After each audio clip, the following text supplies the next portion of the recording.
Bye, dear. I shall see you soon.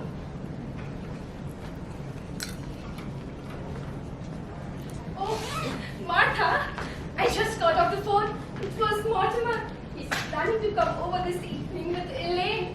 Oh, I'm so happy, sister. He's planning to take her to the theatre tonight. I mean, since it was in our house that they first met. Our nephew and Reverend Harper's daughter? Oh, it's a match made in heaven. But the poor boy has to work so late. He has to watch those terrible plays for 3 hours. He hates his new position as drama critic. Does he? Yes, he writes awful things about the theatre. But you can't blame him. I mean, he really liked writing about real estate in New York Times, which he really knew something about. And then they made him watch these terrible plays night after night. My. But as he says, the theatre can't last much longer anyway, and in the meantime, it's a living. Abby, did you just have tea? Isn't it rather late? Yes, and dinner's going to be late too. Oh, who could that be?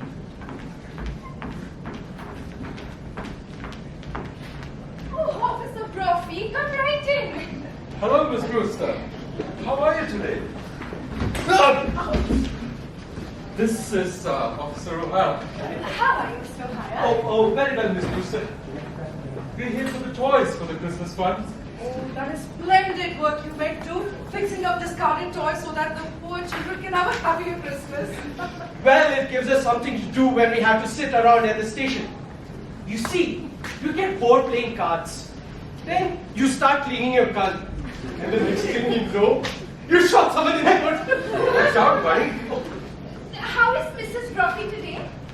She is better now, but a little weak still. Oh, I'm going to get you some chicken broth to take to her. We made it just this morning. Sister Martha took some for poor Mr. Benitsky.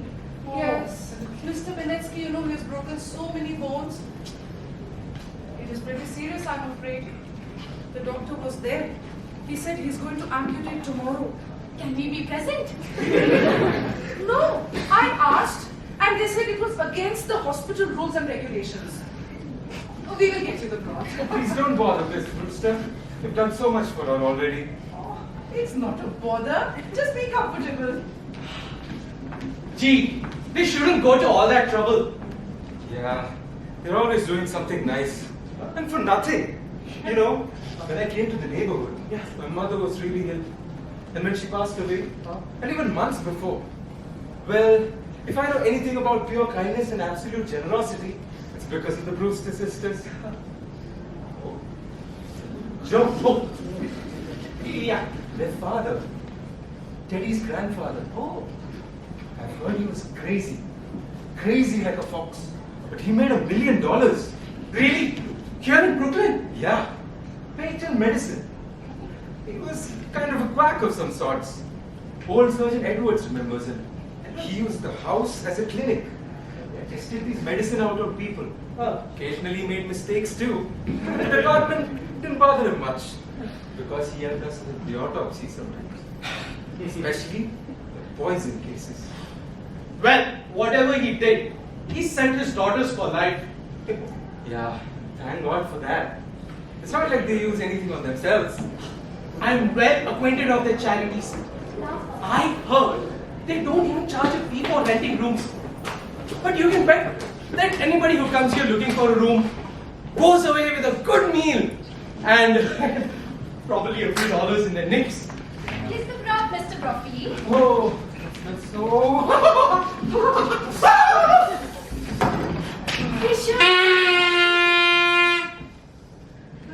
You promised me not to do that again, Colonel. But I have to call the cabinet meeting. He does that in the middle of the night. The whole neighborhood started complaining to us. So, what news have you gentlemen brought me? Colonel, we have nothing to report. Splendid. Thank you, gentlemen. At ease. Teddy, why don't you go upstairs and get that big box from Aunt Martha's room? Big box. Yes, the Senate has approved the big box. You shall bring it right away. John! Have you tried persuading him that he's not actually Teddy Roosevelt? He's just so happy being President Teddy Roosevelt. Once, a long time ago, remember Martha? We thought that if he would be George Washington, it would be a good change for him. Yes. But he stayed under the bed for days and wouldn't be anybody. And then we thought he'd rather be Mr. Roosevelt than nobody. That makes him happy. What more do you want? Yeah. We have made all arrangements for Teddy to go to Happy Dale Sanatorium after we pass off. Reverend Harper stopped by while we were out. He has dropped by the papers that Teddy has to sign. I hope he'll be happy there. Well, I'm sure it's for the best. I'll be running along now. Wait, no, we need for the toys there. Oh.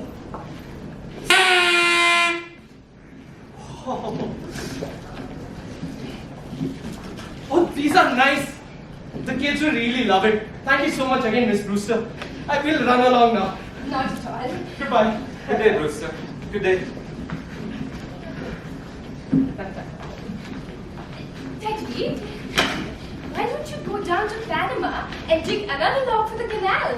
Delighted. That's great. Just moving. I shall prepare at once for the journey, eh?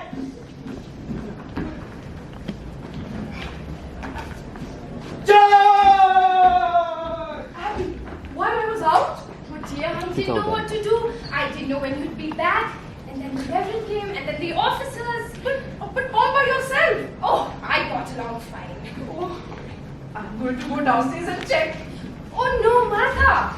There wasn't time, and I was all alone. Just look in the window seat.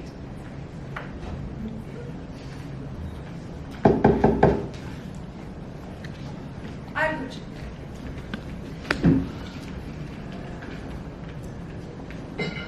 Oh, it's Mortimer. Hello, Hi, Elaine. Abby, Mortimer's here.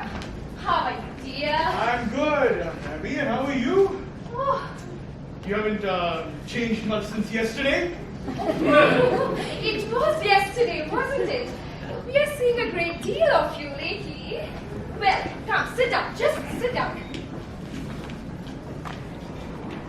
Abby, don't we have things to do in the kitchen? Huh? Tea things? Tea things. Oh, yes, yes. Tea things. Well, you two just make yourselves at home. Just make yourself at home.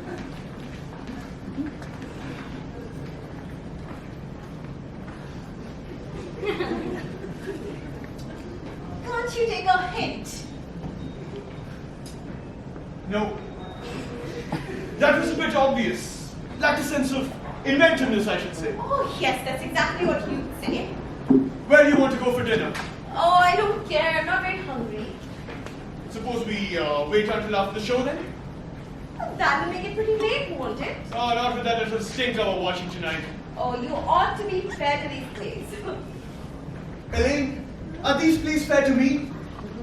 I've never seen you walk out on a musical.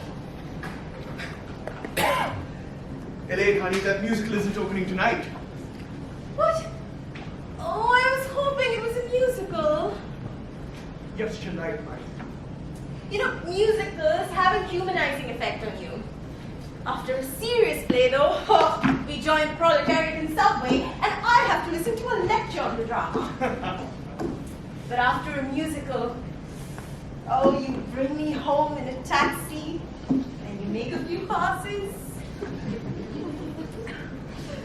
Now, wait a minute, darling. That's a very inaccurate piece of reporting. Okay, I will admit, after the Berlin play, you told me I had authentic beauty, and that's a hell of a thing to say to a girl. But it wasn't until our first musical that, oh, you told me I had nice legs. And I have too. The minister's daughter, you know a lot about life. Where'd you learn it? In the choir. never been able to rationalize that. What? My falling in love with a girl from Brooklyn. Falling in love? You're not stupid to be articulate, are you? Oh no, I've come to the conclusion that you're holding out for the legalities. I can afford to be a good girl for quite a few years yet. But I can't wait that long. When do we get married in a hurry? Say tonight?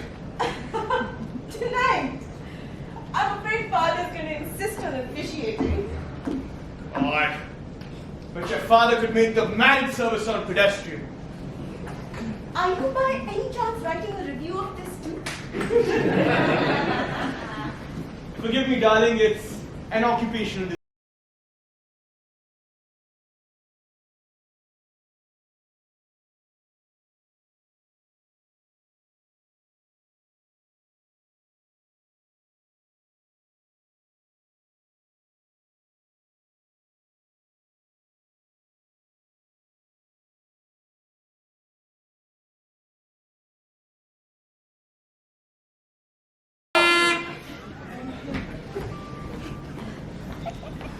Hello, Mortimer.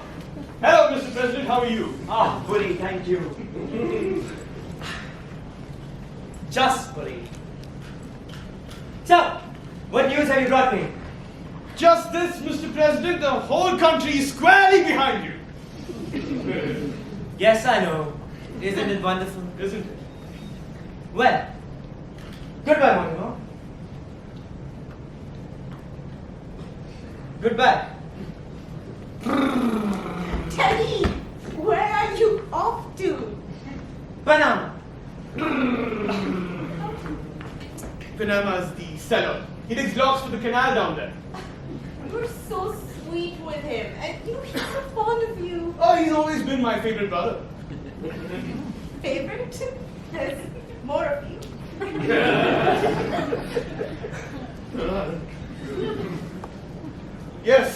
Yes, there was another one. Jonathan. Your aunts have never mentioned him ever. We don't like talking about him. He left Brooklyn very early, by request.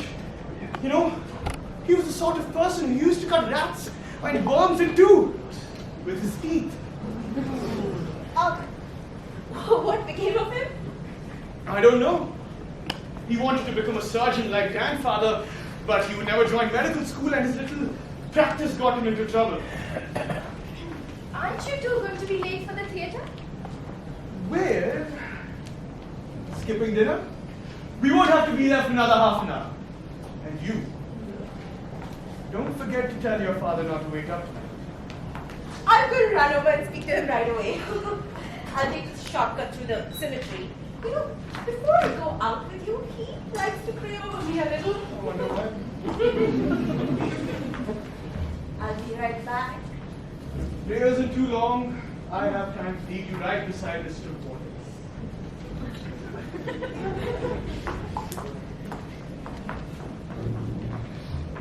Mortimer! No! That's the first time I've ever heard you quote the Bible. I knew Elaine would be a good influence on you. Oh, yes, oh, by the way, I'm marrying her. What? Oh, darling! Oh, Mortimer! Martha! Martha! Come right in here. I've got wonderful news for you. Mortimer and Elaine are going to be married. Oh, that's wonderful. Mortimer, that's wonderful news. We hoped it would happen just like this. Yes, it must be the happiest girl in the world. By the way, I left a very large envelope over here somewhere around last week. It had one of my chapters of my book called Thoreau. Have you seen it anywhere? Well, if you left it here, it must be here somewhere. What are your plans? When are you getting married? There must be something else you can tell us about Elaine. Elaine? Oh, Elaine thought it was wonderful. What was dear? My book called Thoreau. Well, when Elaine comes back, we ought to have a little celebration. We must drink to your happiness. Yes. I'll open a bottle of wine. Now, where could I have put it? I think that it all happened in this room. Oh. Now, Mortimer, when you fiancé sitting beside you tonight. I do hope the play is something you can enjoy for once. It may be something romantic. What's the name of it? Murder will out. Oh dear. You know, when the curtain opens, the first thing that you'll see is a dead body.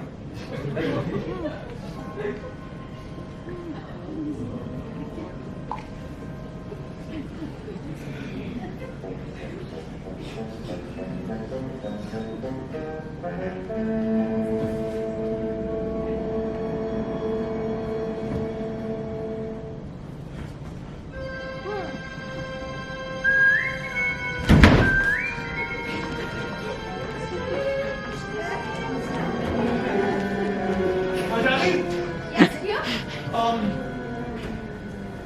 You were supposed to take Teddy to that sanitarium? Happy Yes, day? dear. It's all arranged. Reverend Harper stopped by today to give the papers. Here they are.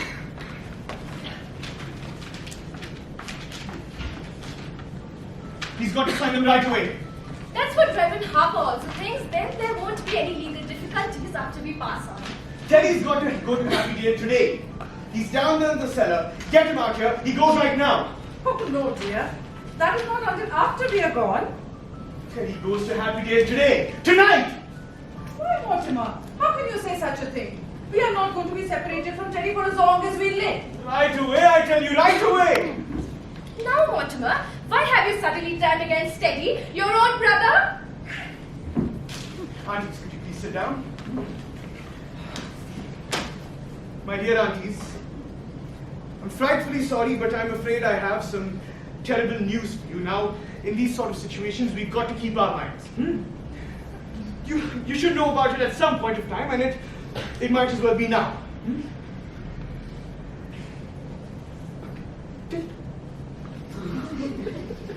Teddy's killed a man!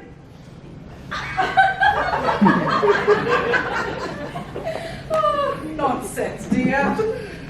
There's a body in the window seat! Yes, dear, we know. You know? Of course, dear. But Teddy has got nothing to do with it. Well, you just forget about it. Forget you ever saw the gentleman. Forget! We never dreamed you'd be. But who is he? His name's Hoskins, Mr. Adam Hoskins. That's really all I know about him, except that he's a Methodist. Oh, Methodist. That's all you know about him. But what's he doing here? What happened to him? Oh, he died. My dear Aunt Martha, men just don't get into window seats and die. Oh, silly boy. No, he died first. Well, how? Now, Mortimer, don't be so inquisitive. The gentleman died because he drank some wine with poison in it. Who put the poison in the wine? We did. Because it is less noticeable. With tea, it has a distinct odor.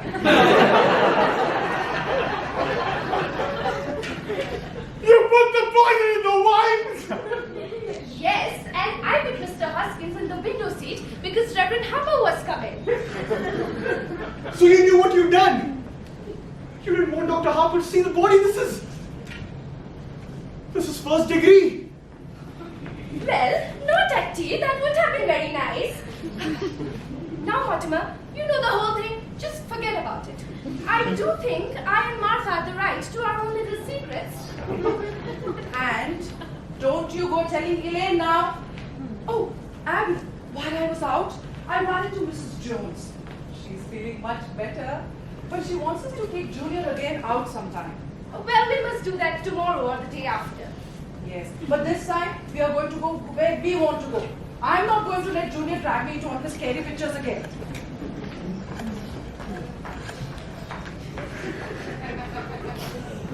City desk. Al. Al, do you know who this is? That's right. Say, Al. When I left the office, I told you where I was going, didn't I? Where was that? That's right. I must be there then.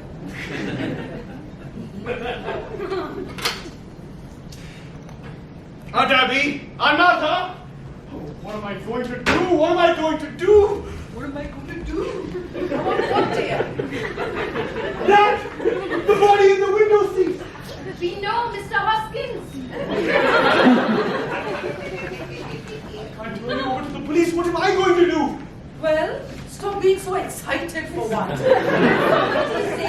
Stop worrying so much. We told you to forget about it. Okay.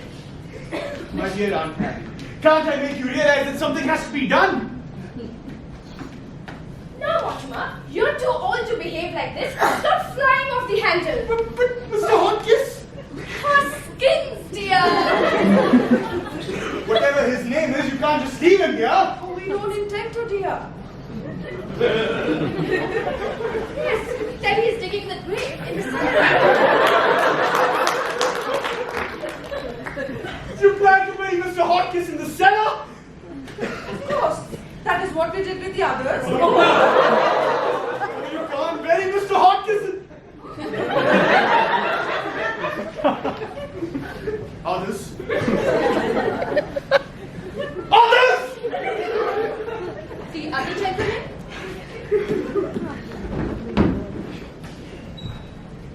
Now when you say others, do you mean others like more than one others?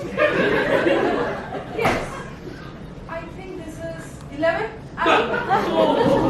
No, dear, this makes 12. No, I think you should not. Don't count the first one. This is 11. But decide! I clearly remember thinking when Mr. Hoskins came in that he would make just an even dozen.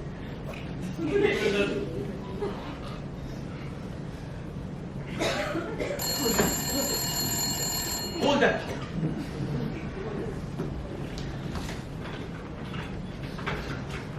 Hello? Al? Al. Oh, well, it's so good to hear your voice. Well, anyway, they're all down in the cellar. No, Al, I was sober as a lark. Look, Al, get hold of George right away. He's got to review the play tonight. No, I'm afraid I can't do it. All right? Thank you. Now, let's see. Where were we? 12! Yes, dear. Abby thinks we need to count the first one, so 12. Who was the first one? Mr. Mitchley. He was a Baptist. Although, I don't think we can take full credit for him because he just died. Martha means without any help from us.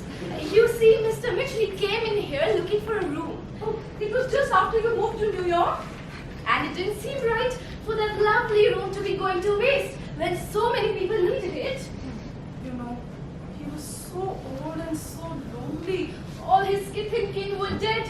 It left him so forlorn and unhappy. And we felt so sorry for him. And then, when his heart attack came, and he sat dead on the bed, looking so peaceful. Remember, Martha? We decided then and there that if we can bring other old lonely men to that same peace, we would. Dropped right dead on the seat? How awful for you. No, why? It was just like old times. Grandfather would always have whatever or two lying around.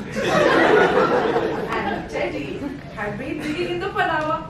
He thought Mr. Bisley was a victim of yellow fever. And that meant that he had to be buried immediately. So, we all took him down to the cellar and put him in the lock. That is why we told you not to worry. We know exactly what needs to be done, Mortimer. So that's how all this began. That man just walking in here and dropping dead. Of course, we realized we can't depend on that. So, you remember grandfather's laboratory shelves stacked up with jars of poison all these years? Oh no. And you know your Aunt Martha's knack for mixing things. You've had enough of her piccalilli. Well, Mortimer, listen very carefully. For a gallon of elderberry wine, I take 1 teaspoonful of arsenic, half a teaspoonful of strychnine, and a pinch of cyanide. Should have had quite the kick. Yes, as a matter of fact, one of our gentlemen even got the time to say, "How delicious!"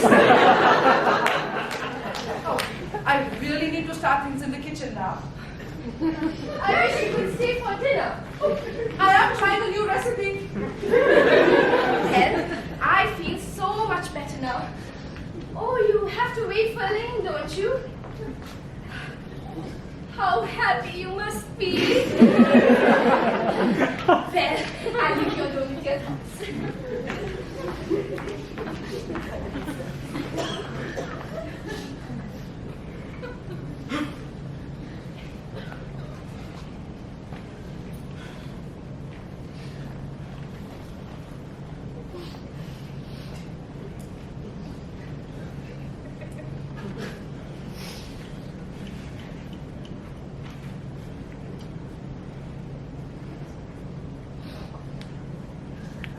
Going to the chapel, gonna get mad. Oh, it's you. Don't be cross, darling. Father could see that I was excited, so I just had to tell him about us. But listen, darling, he's not going to wait up for me tonight. Well, that's great, darling. Why don't you do one thing? Why don't you run along home now and I'll call you back tomorrow? I'm going to the theater tonight. No, dear, we're not. What? Why not? Elaine, something's come up. Well, I've got to know what's happened, so you can tell me. No, dear, I can't. Look, if we're going to be married... Married? Have you forgotten that not 15 minutes ago you proposed to me? I did. Ah! Yes, I did. As far as I know, that little arrangement is still on. You run along home, my dear. Now listen, you can't propose to me one moment and then just throw me out of the house the next. I'm not throwing you out of the house, darling. Will you just get out of here? I will not get out of here. Hey, sweetheart, love my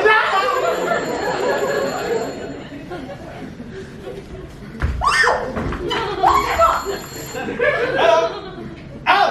Al, just give me one moment, will you? I'll call you back. Mortimer! Oh. Ah.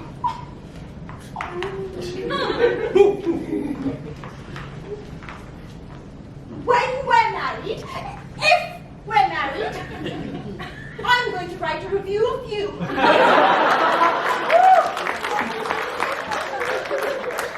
I exit.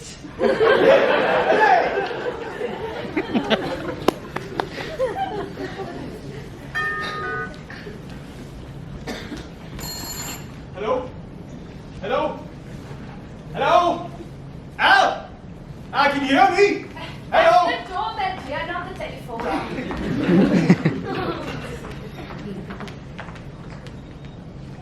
How do you do? I understand you have a room to rent. Won't you step in? Are you the lady of the house? Yes, I'm Miss Brewster, and this is my sister, another Miss Brewster.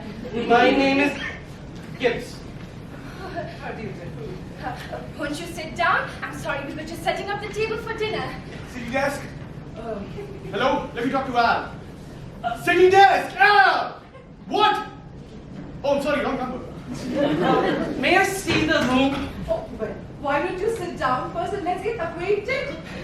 That won't do any good if I don't like the room. City desk! Al! Are your family the routine people?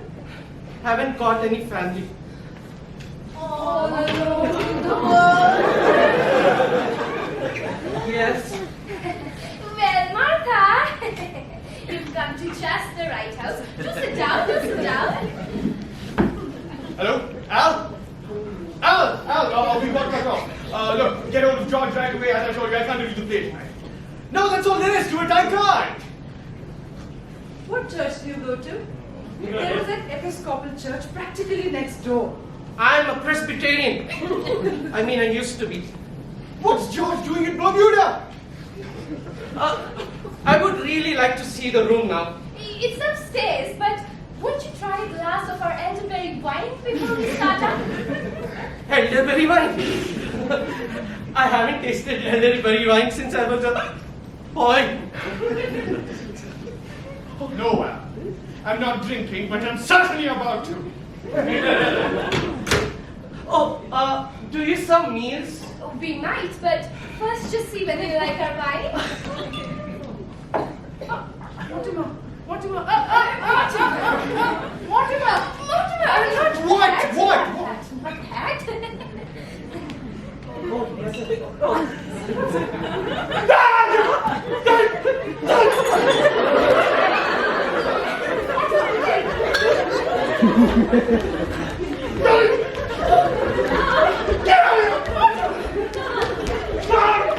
Do you want to be poisoned? Do you want to be murdered? Do you want to be killed? Mortimer, now you've spoiled everything.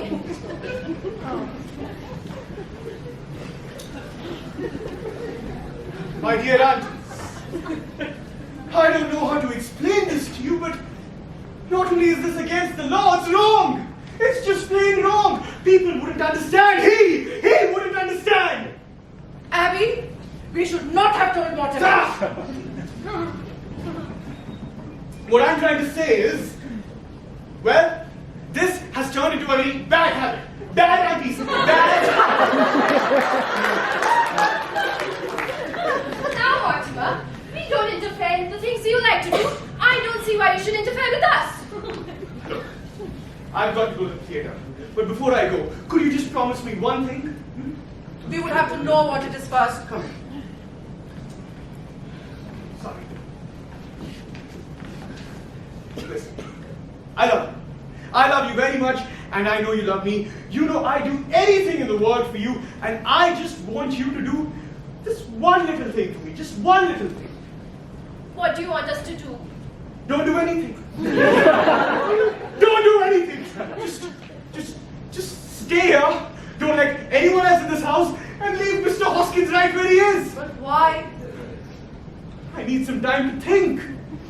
You know I wouldn't want anything bad to happen to you. Well, what on earth could happen to us? Anyways, you do this for me, right? Will you? Well, we were planning on holding services before dinner. Services! Certainly, you don't think we would bury Mr. Hoskins without a proper service? But he was a Methodist. Can't that wait until I get back? Oh, then you could join us. Hallelujah! Hallelujah! Yes! Yes! You would enjoy the services, Mortimer, especially the hymns. Remember, Martha, how beautifully Mortimer used to sing before his voice changed? Anyways, that's a promise, right? You won't let anyone else in this house while I'm gone. Well, all right, Mortimer. That's good. Now, do you have some paper, some stationery, something? Here's a tissue. Will this do? All right, fine. I'll write my review on the way to the theatre.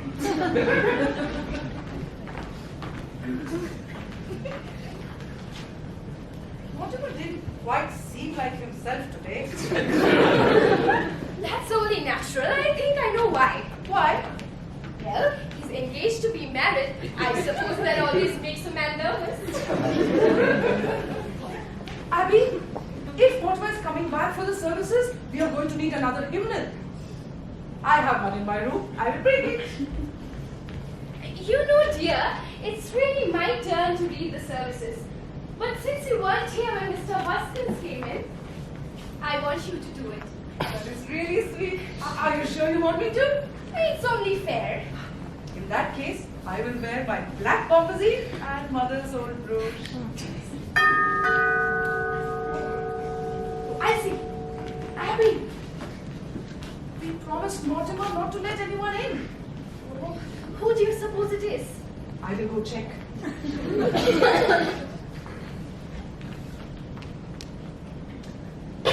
It's two men, and I don't recognize either of them. Oh, are you sure? There's a car at the curb. They must have come in that. We will have to pretend that we are not at home.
Come in, Doctor.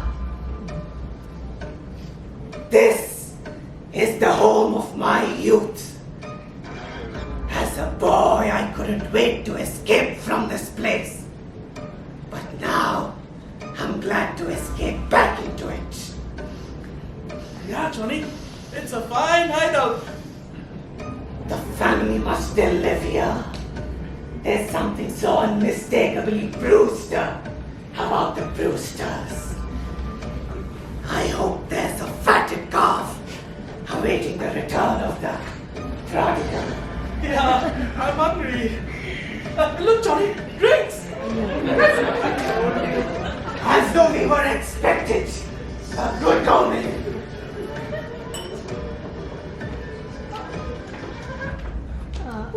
Who are you? What are you doing here? Why, Aunt Abby, Aunt Martha, it's Jonathan. You! Get out of here! I am Jonathan, your nephew. Oh, no, you're not. You're nothing like Jonathan. So don't pretend you are. You just get out of here. I am Jonathan, and this is Dr. Einstein. And that is not Dr. Einstein either. Not Dr. Albert Einstein. Dr. Herman Einstein. Who are you? You are not Jonathan. Aunt Abby. Aunt Abby, Aunt Abby. I see you're still wearing that lovely garnet ring that Grandma Brewster bought in London. And you, Aunt Martha, still the high collar to hide the scar where grandfather's acid burned you.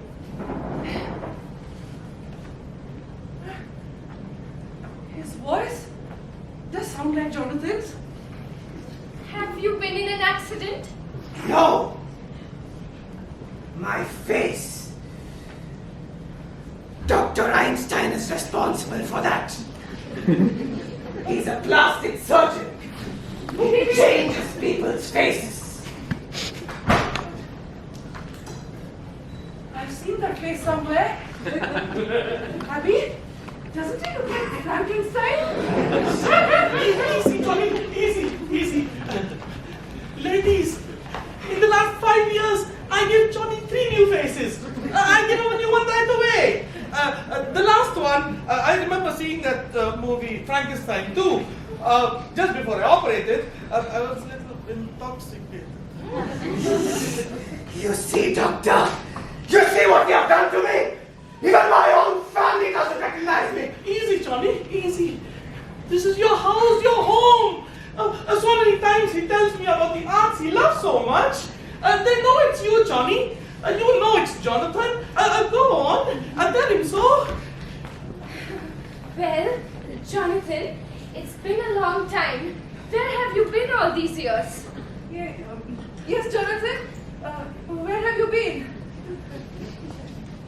England, South Africa, Australia, the last 5 years, Chicago.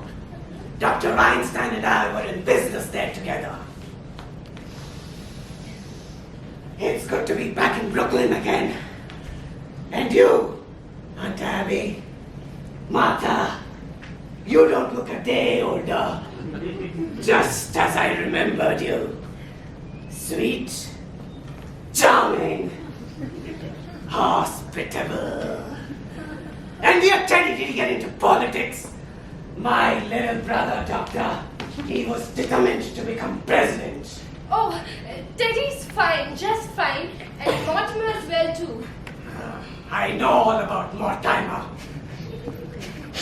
I've seen his picture at the head of his column.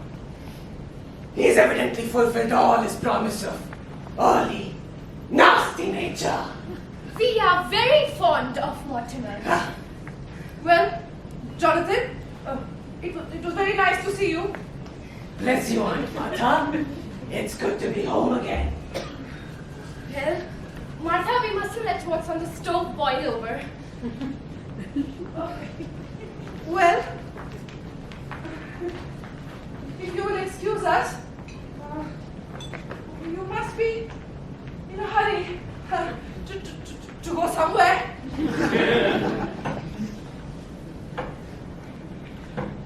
Just be a moment.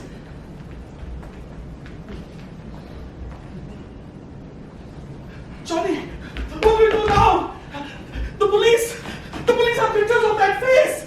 We got to think quick. We got to find a place for you to fix you up quick. We got to find a place for Mr. Spinalzo too. Can't waste any worry on that rat. You can't. We have a hot step on our hands, Johnny. Forget Mr. Spinalzo. You can't leave a dead body in the back seat. You shouldn't have killed him, Johnny. He was a nice fellow. He gives us a lift.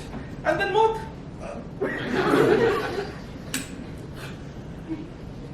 He said I looked like Frankenstein. That's your work, Doctor. You did that to me. Sure, Johnny. We find the place. I'll fix you up quick. Tonight. Not tonight. I'm tired. I'm hungry. I'm weak. God then. Jonathan, we are glad you remembered us and took the time to come in and say hello. But you were never happy in this house and we were never happy with you in it. So we wanted to say goodbye. Aunt Abby, I can't say that your feeling towards me comes as a surprise. But my greatest disappointment is for Dr. Einstein.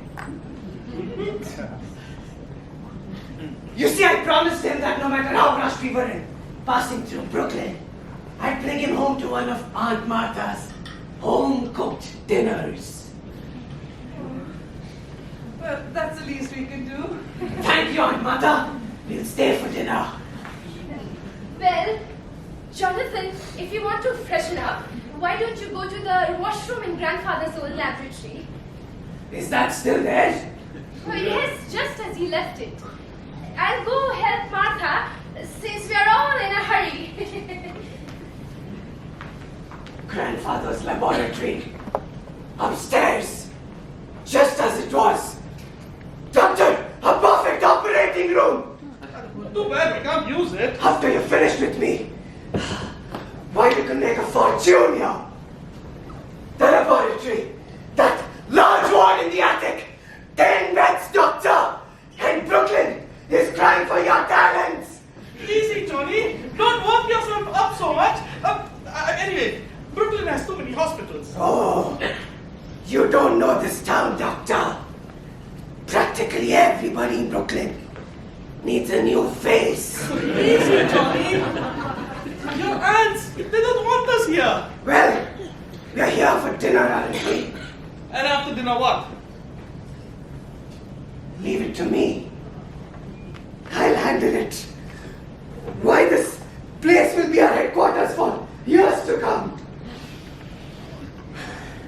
lovely house. And those aunts of yours, such lovely ladies. I love them already. So I get the luggage, eh? Doctor, we must be invited. But you just said, We will be invited. and if they say no? Doctor, two helpless old women.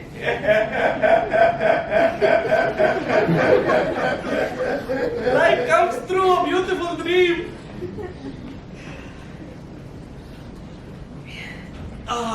So peaceful. That's what makes this house so perfect for us. It's so peaceful. George! Teddy.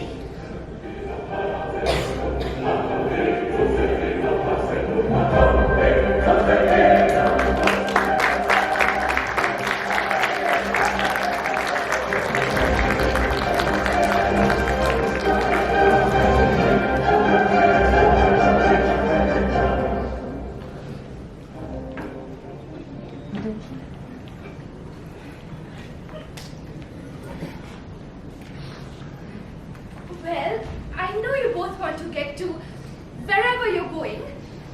My dear aunts, I'm so full of that delicious dinner that I'm unable to move a muscle. Yeah, it's a nice place.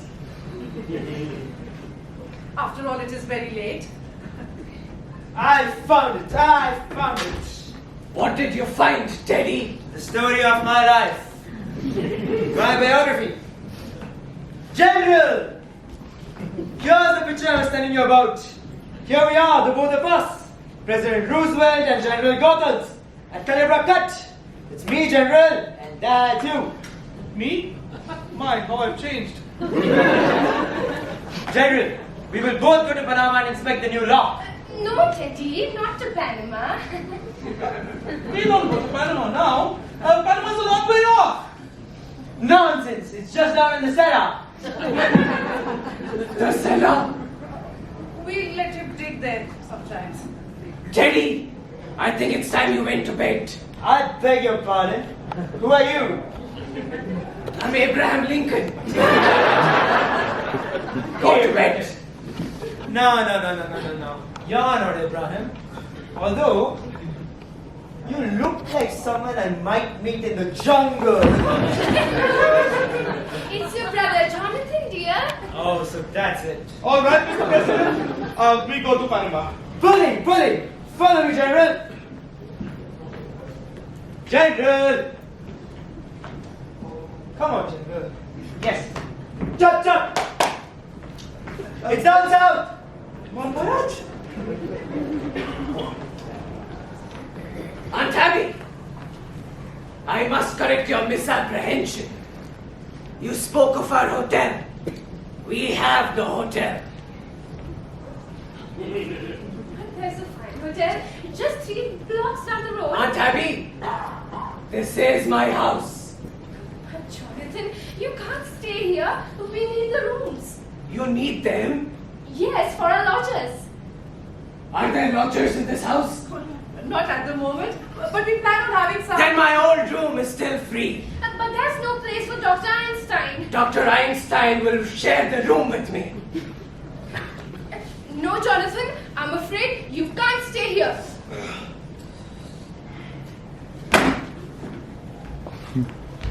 Dr. Einstein and I need a place to sleep. You remember just this afternoon that as a boy, I could be quite disagreeable.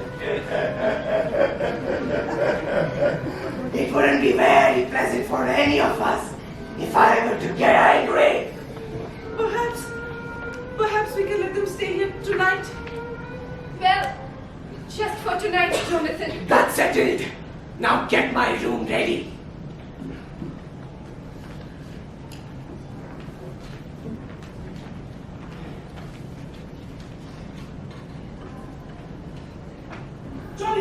Johnny!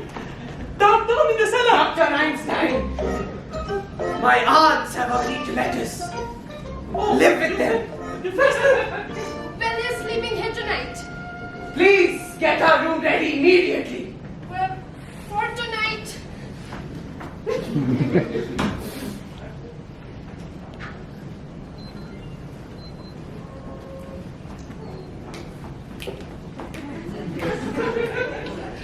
Johnny, guess what they found down in the cellar? What? The Panama Canal. The Panama Canal. It's a hole, Teddy, dark. It's just right for Mr. Spinalzo. 4 feet wide and 6 feet long. Down there? Yeah, it's like they knew we were getting Mr. Spinalzo along. What lovely hospitality. Rather a good joke on my aunts. They're living in the house with the body buried in the cellar.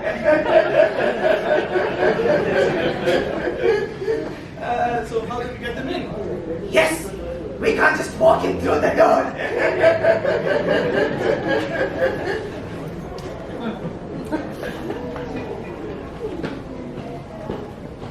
We'll drag the car up between the house and the cemetery.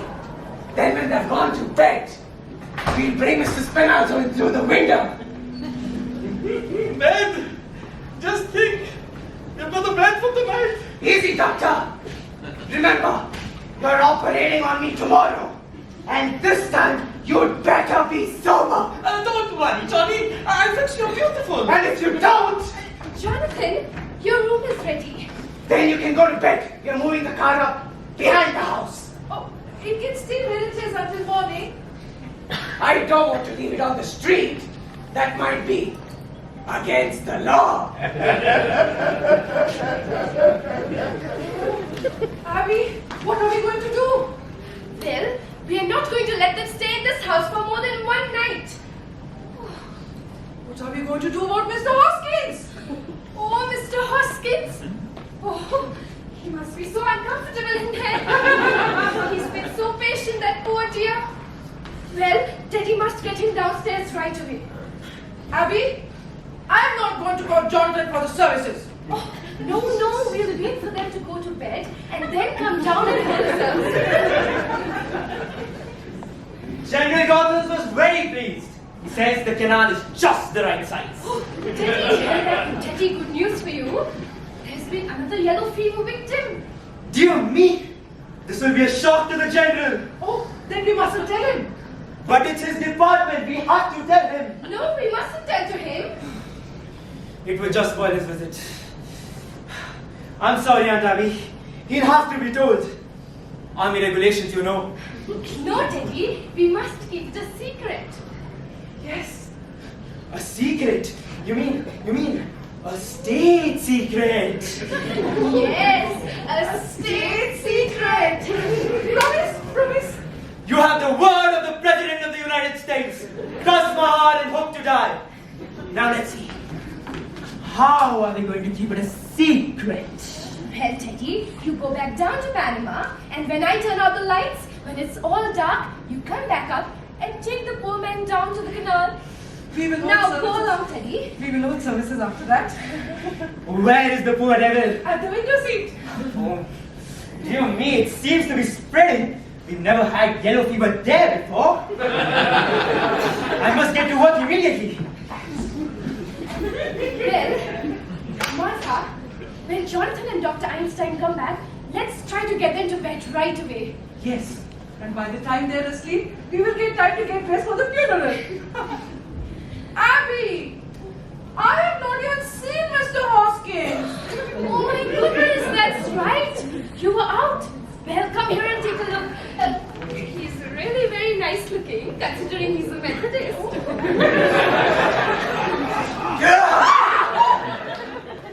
We are bringing the luggage through here. Jonathan, your room is waiting for you. You can go right up. I'm afraid we don't keep Brooklyners, but you two can go to bed. Now, you must be very tired, the both of you, and we don't go to bed this early. Well, you should. It's time I came home to take care of you. We weren't planning to go Aunt Martha, did you hear me say go to bed?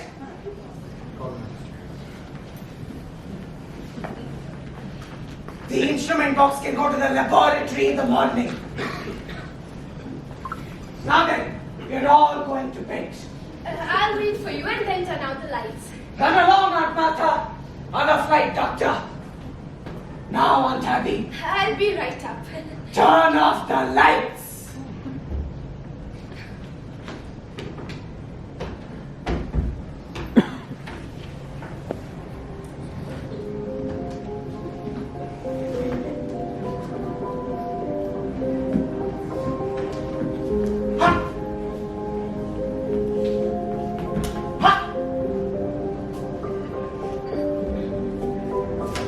Cowards.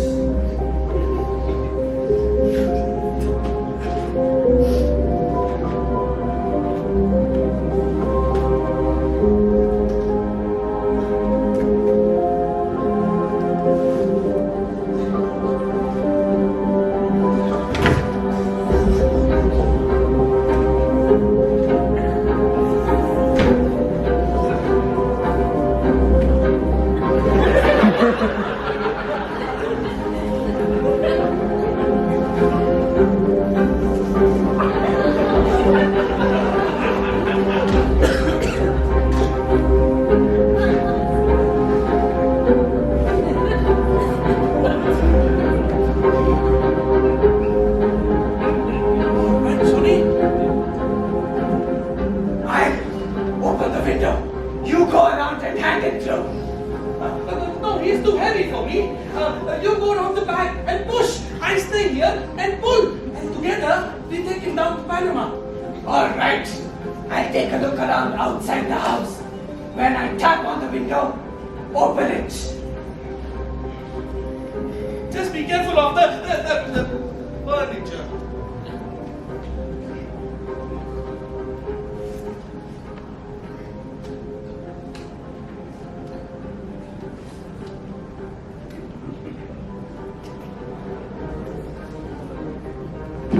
Let's run it! Dump off! Who kept your dancing?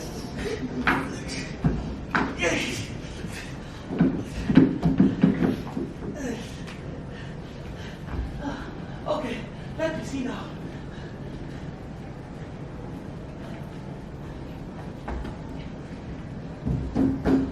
Johnny, is that you? Yes. Okay, give me the legs first.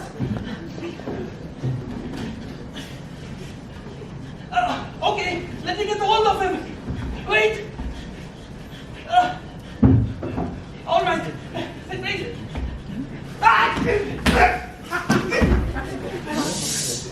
I'm sorry, I slipped. Be more careful. His shoe came off.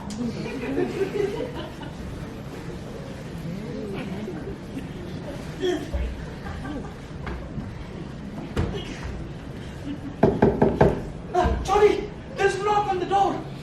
No, not from here. Go around the back. I take care of this here.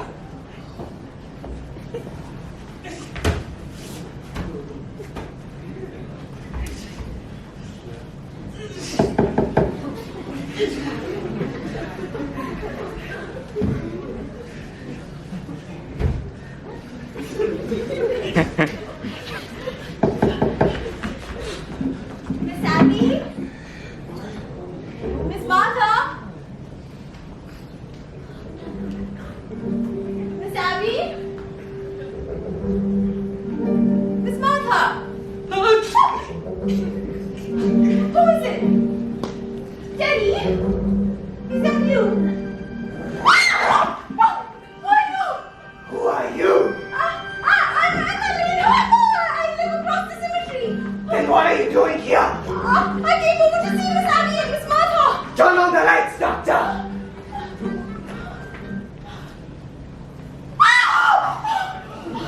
You picked rather an untimely moment for a social call. I think you better explain what you're doing here. We happen to live here.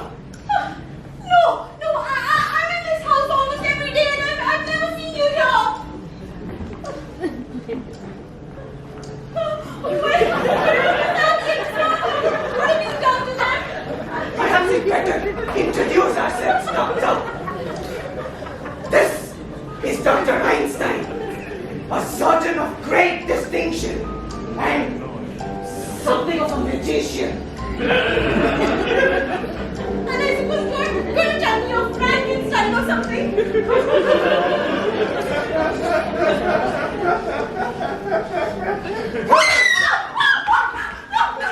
I think she's lying. Sneaking around at a time like this. I think she's dangerous. She's not to be allowed around loose. Johnny, I think she's telling the truth. Let her go away. Doctor! It's going to be a private funeral.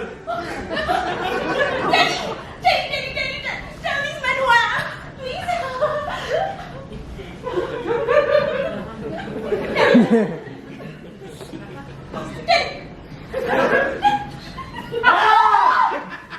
Oh, that's my daughter.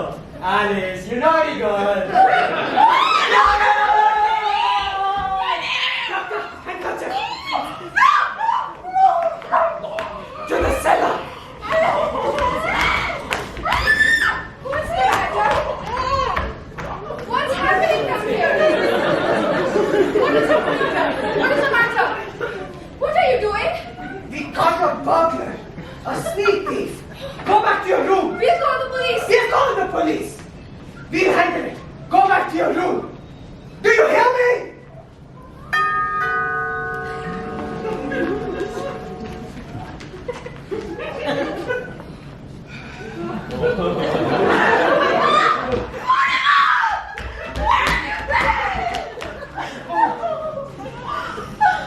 No, it is theatre and I should have known better. What happened, sweetheart? I almost been killed. You almost been...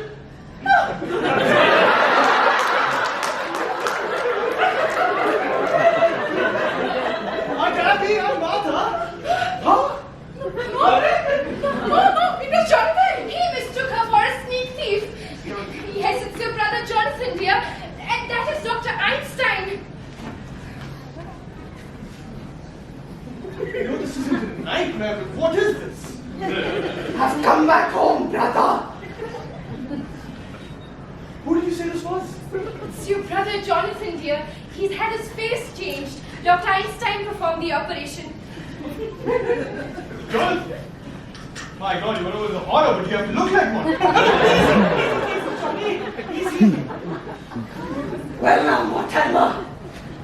Have you forgotten the things that I used to do to you when you were a boy? Remember the time I tied your hands to the bread post? Needles under your fingernails.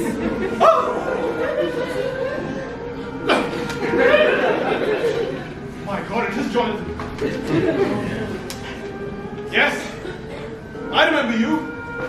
I remember you as the most vicious, venomous, and detestable form of animal life I ever came across. Now, you two boys, don't start quarreling the minute you've seen each other. Oh, there won't be any fight. Aunt Abby. Jonathan, you're not welcome in this house. Leave immediately. Dr. Einstein and I have been invited to stay. Not in my house. Well, they're sleeping here tonight. I don't want him anywhere near me. We did invite them, and it would be very nice to go back on our work. All right. Just for tonight. But the first thing in the morning, out. Where is he sleeping? We put them in Jonathan's old room. That's my room. I sleep there. I'm here to stay. Oh, Mortimer, I'm so glad. Johnny, we sleep down here. You bet your ass you sleep down here. You sleep on the sofa. I sleep on the window seat. Yeah, the window.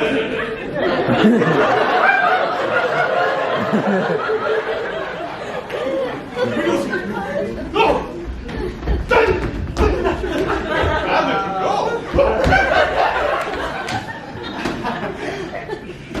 Let's not argue about this, gentlemen. The window seat was good enough for me tonight. I'll sleep on the window seat. Johnny, all this argument reminds me of Mr. Spinalzo. Mr. Spinalzo. Well now, Mortimer, it really isn't necessary to inconvenience you like this. Even sleep down here. Jonathan, your sudden consideration for me is very unconvincing. Come on, Charlie. We go get our things from the room, eh? Don't bother, Doctor. By the way, Doctor, I've completely lost track of Mr. Spinazzo. Who's this Mr. Spinazzo? Oh, he's a friend of Johnny's that we've been looking for. Don't you bring anyone else in here? Come on, Johnny. I'll tell you all about it when we back. Mortimer, you don't have to sleep down here. I can go in with Martha and you can have my room. It's all right, Aunt Abby. We'll be back in a few minutes. Then Mortimer can have his room back. You're just wasting your time. I told you I'm sleeping down here. Mortimer! I'm afraid he's some kind of maniac! Sweetheart, you're trembling. Martha, we can leave our hats downstairs for now. Dude, you're not going to go anywhere out, are you? Huh? Do you know what time it is? It's after 12. 12? Elaine, you have to go home. What? What? Don't you remember we were going to celebrate your engagement? Oh, I'm going to open a bottle of wine. All right. No wine! No wine! Mortimer! What is going on in this house? What do you mean, what's going on in this house? You were supposed to take me to dinner at the theater and you just called it off. And then 5 minutes later you asked me to marry you. I said I would. And then you just asked me to get out of the house. And now when your brother tries to strangle me, you just want to chase me home? Oh, Now listen, Mr. Brewster.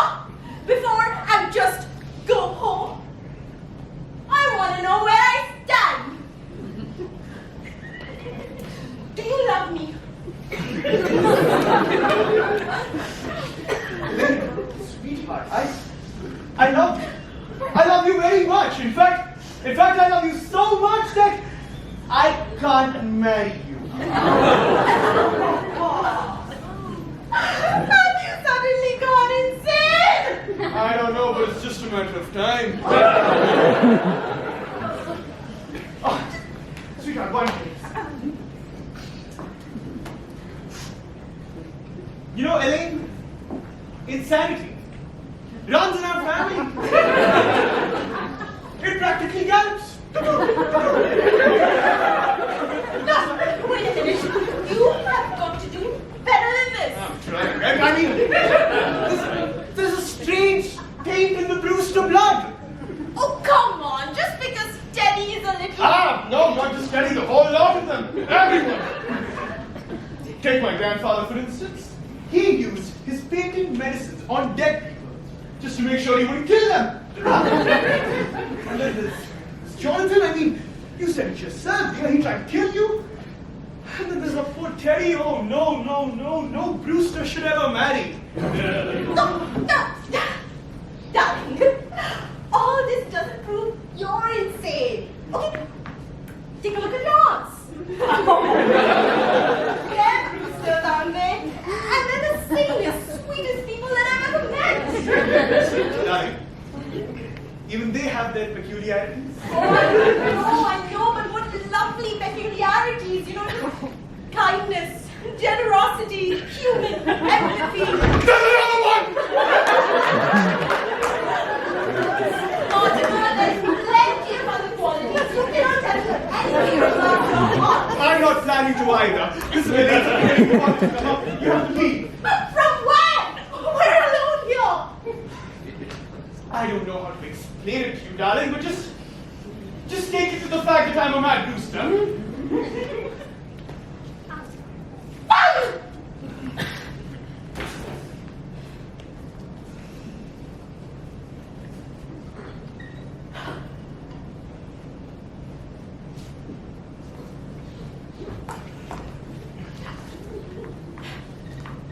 Marty?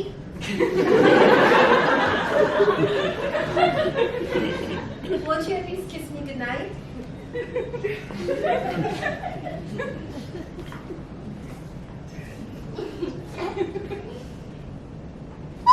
Good night, I've got you to do too.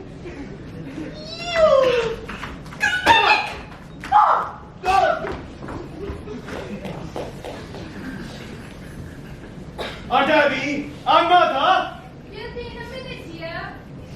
come in here right now. Yes, dear, what is it? Vaseline? You promise that you won't let anyone else in this house while I'm gone? Well, Jonathan just walked in. I don't mean Jonathan. And Dr. Einstein was with him. I'm not talking about Dr. Einstein. Who's that in the window seat? We told you, Mr. Hoskins. Mr. Hoskins! Does this look like Mr. Hoskins to you? Who can that be?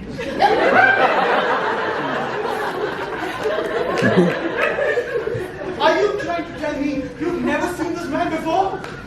I certainly am. Why, this is a fine how do you do. It's getting so anybody thinks they can just walk in here.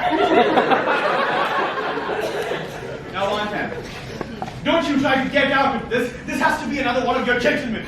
Mortimer, how can you say that? That man's an imposter. And if he thinks he can get buried in our cellar,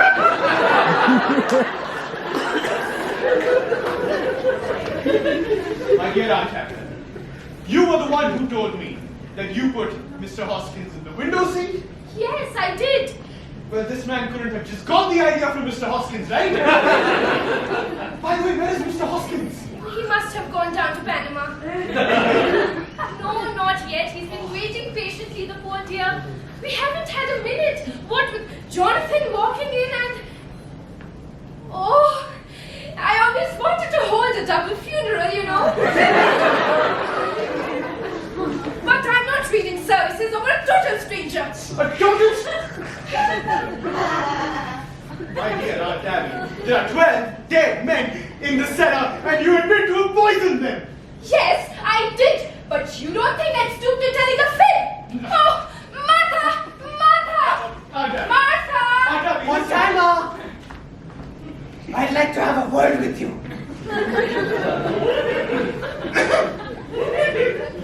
A word is all the time you'll have, Jonathan, because you and your little doctor friend are leaving this house immediately.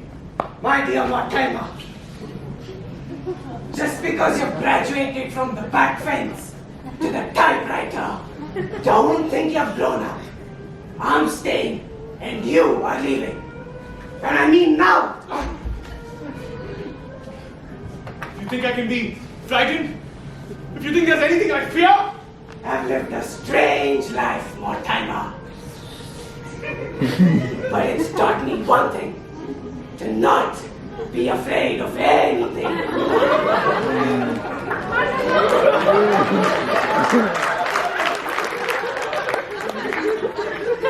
no!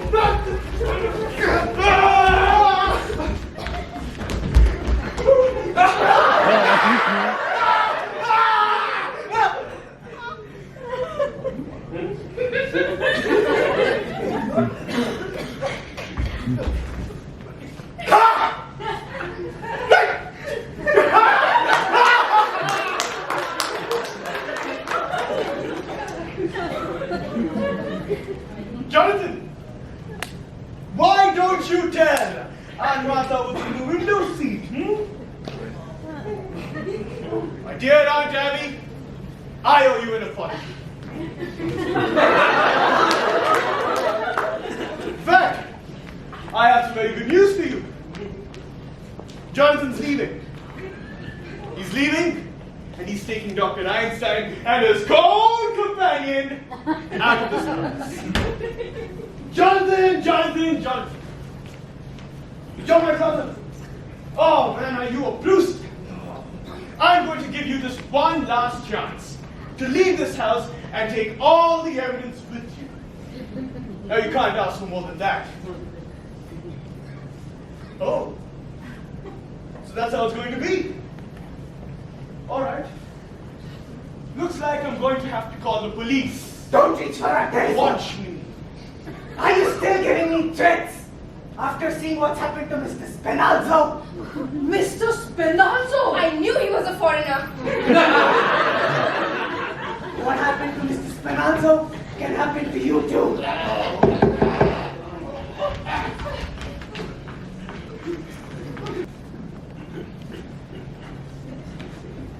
Oh! Jordan! Jordan! Jordan! Jordan, get back here! Jordan! Jordan! Jordan! Yes, my Ah! What are you still doing? I told you to take everything. Leave. What are you still... We're staying. Oh! Is that so? Do you want Officer Anna to know what's in the window seat? We're sleeping here tonight. All right. You asked for it. You know what? That gets rid of you and Officer Hannah at the same time. I'm doing it. I'm opening the door. I have opened the door. Officer Hannah! Officer O'Hara! Officer O'Hara! Officer Hannah! Officer Hannah! If you tell Officer O'Hara what's in the window seat, we'll tell him what's down in the cellar.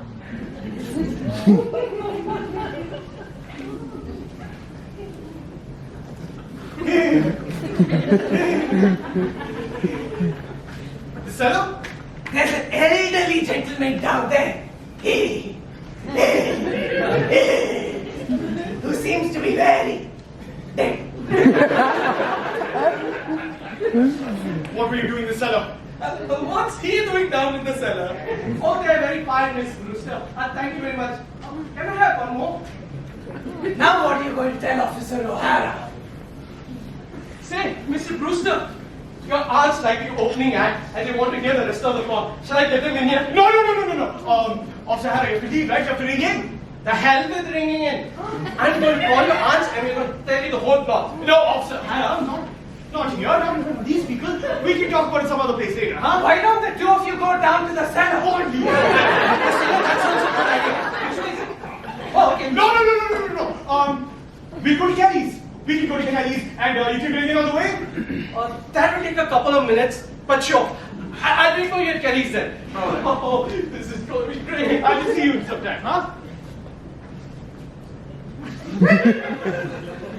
I'll ditch this guy and I'll be back in 5 minutes.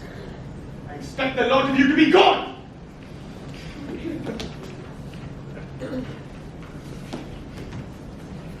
Wait for me. We'll wait for him, Doctor. I've waited a good many years for a chance like this. Yeah, did you see the look on his face? We got him right where we want him. Move the bags back up to our room, Doctor. Have they left? Oh, we thought we heard somebody leave. Why don't you get something from the kitchen for us to eat while we bury Mr. Spinalzo in the cellar? Oh, no. He can't stay in our cellar, Jonathan. You take him with you. There's a friend of Mortimer's downstairs, waiting for him. Friend of Mortimer's? He and Mr. Spinalzo will get along fine together. They're both very dead. Abby, they mean Mr. Hoskins. Mr. Hoskins? You know about what's down there? Of course. And he's no friend of Mortimer's. He's one of our gentlemen. Right, Mr. Hoskins. Oh, we won't have strangers buried in our cellars, and Mr. Hoskins is no stranger. Besides, there's no room for Mr. Spinalzo. The cellar's crowded already. With what? There are 12 graves down there. 12 graves? And that leaves very little room, and we are going to need it. You mean you and Aunt Martha have murdered? No, certainly not. It's one of our charities. Why? What we do is an act of mercy. So you just take Mr. Spinalzo and get out of here. You mean you and and Aunt Martha have done that here in this house and have buried them down there. Johnny, we have been chased all over the world. They stay right here and do just as good as you do.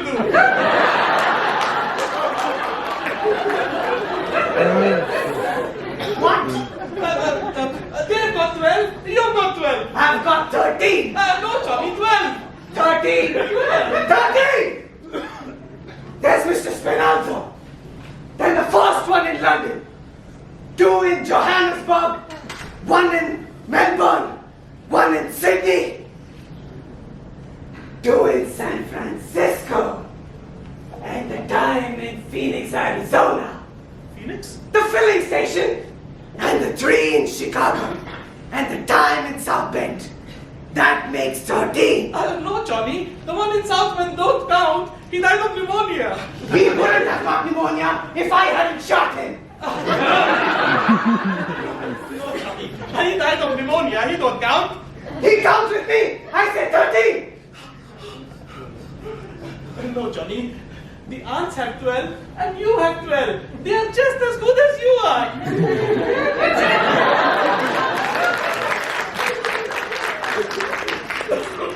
Oh, they are they? Well, that's easily taken care of. All I need is just one more. That's all.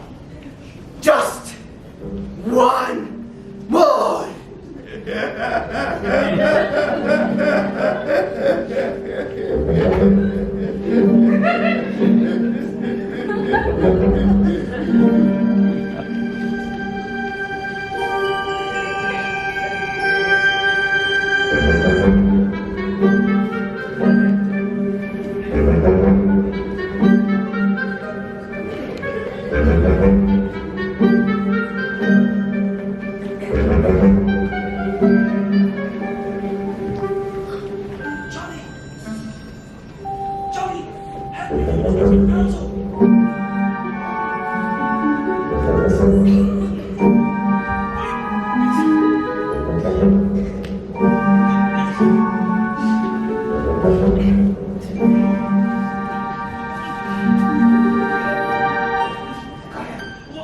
What is she?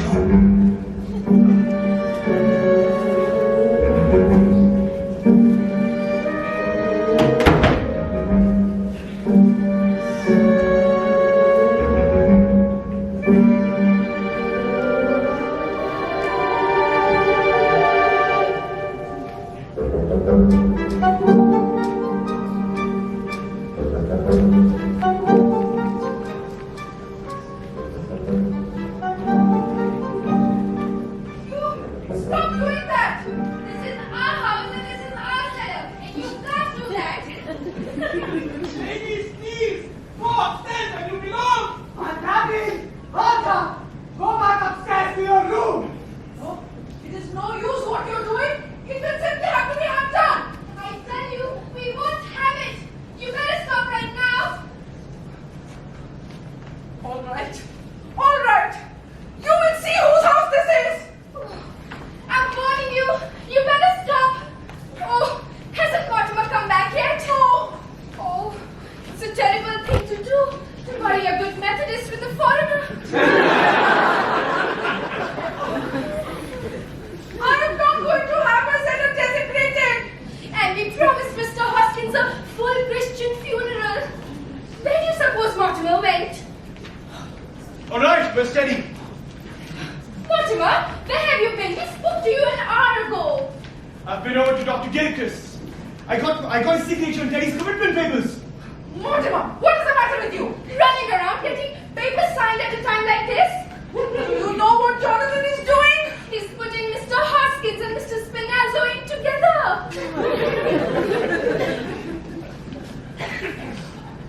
Oh, he is he? Well, let him. Study in his room. Teddy is not going to be of any help. Once I get these commitment papers signed, I can tackle Jonathan. What have they got to do with it? You had to tell Jonathan about the 12 caves in the cellar. Now, if I can make Teddy responsible for this, I can help you, don't you see? No, I don't see. And we pay taxes to have the police protect us. I'm going to be down in a minute. Well, come along, Martha. We're going to the police. All right, but no! Not the police! Why not? Because if you tell the police about Mr. Spinazzo, they find out about Mr. Hoskins, and that could make them curious, and they find out about the other club gentlemen. Mortimer, we know the police better than you do. I don't think they pry into our private affairs if we ask them not to. Find out about the other club gentlemen, they'll report to headquarters. Oh, I don't think they would bother. For that, they would have to write a long report. And if one thing a policeman hates to do is to write. Don't you can't depend on that. You can't expect a judge and jury to understand. Oh, Judge Calvin would. He knows us very well. He comes to the church to pray just before elections. He's promised to come to tea someday. we should remind him about that. You know, Mortimer, his wife passed away a few years ago. And that has left him very lonely. Come along, Martha, we're going. No! I can't let you do this. You're not leaving this house, and you're certainly not inviting Judge Calvin to tea. Well, Mortimer, if you're not doing something about Mr. Spinazzo, then we are.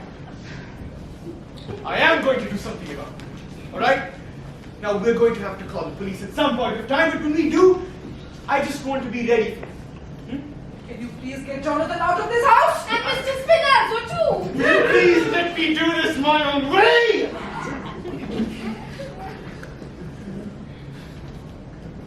I've got to go see him.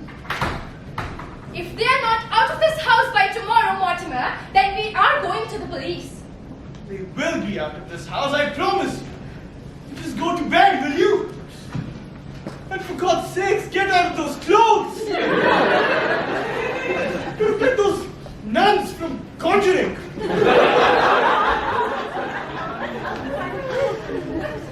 Abby, that is a relief. Yes, if Mortimer's going to do something at last, then Jonathan is going through a lot of unnecessary trouble. We'd better tell him. Oh, Jonathan! You can stop whatever you're doing. It's all done. Did I hear Mortimer? Well, it will just have to be undone. You and your friends will be out of this house by tomorrow, and Mortimer has promised. Oh, are we? Then in that case, you and Aunt Martha can go to your bed and have a pleasant night's sleep. Yes, Abby, come. Good night, aunties. Not good night, Jonathan. Goodbye. By the time you're up, you are going to be out of this house. Mortimer has promised. Then Mortimer is back. Yes, he's up here talking to Teddy. Goodbye, Jonathan. Goodbye, Jonathan. Perhaps you'd better say goodbye to Mortimer. Oh, you see, Mortimer.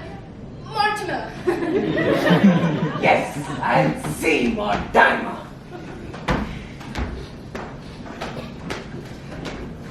Phew, that's all fixed up. Smooth like a lake. Nobody would even know we were down there. 48 hours, Shawnee, we didn't sleep. Let's go up, eh? You're forgetting, Doctor. What? My brother, Mortimer. Johnny, tonight? Not tonight, we do it tomorrow, some other day. Not tonight! No! Johnny, I'm tired. Tomorrow I got to operate. Yes, you're operating tomorrow. But tonight, we take care of Mortimer. No, Johnny, please, not tonight. Doctor, look at me. You can see it's going to be done, can't you? I know. I know that look. And it's too late for us to dissolve our partnership now. All right, but we do it the quick way, the quick twist, like in London. No, Doctor. I think this calls for something special. I think perhaps the Melbourne methods. Not Melbourne. 2 hours. And then what? The person in Melbourne was as dead as the person in London. We had to walk too fast in London. There was no aesthetic satisfaction to it. Melbourne. There was something to remember. Remember? I wish I didn't. No, Johnny, not Melbourne, not me. Yes, Doctor. Where are the instruments? I won't tell you. Doctor, get your instruments. No, Johnny. Doctor, where are they? Oh, you hid them in the cellar, didn't you?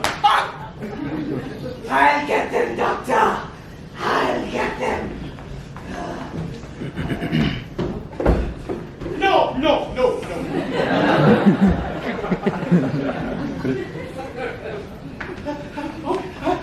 You go now, eh? You go now. No, Dr. Einstein, I'm waiting for something important. Please, you go now. Dr. Einstein, I personally have nothing against you. You seem to be a very nice chap. Take my advice. Leave this house and get as far away from it as you can. Trouble, yeah, I tell you, get out. All right? Don't say I didn't warn you. Oh, Kimmel, don't those plays you see teach you anything? About what? At least the people in those plays act like they got sense. That's more than you do.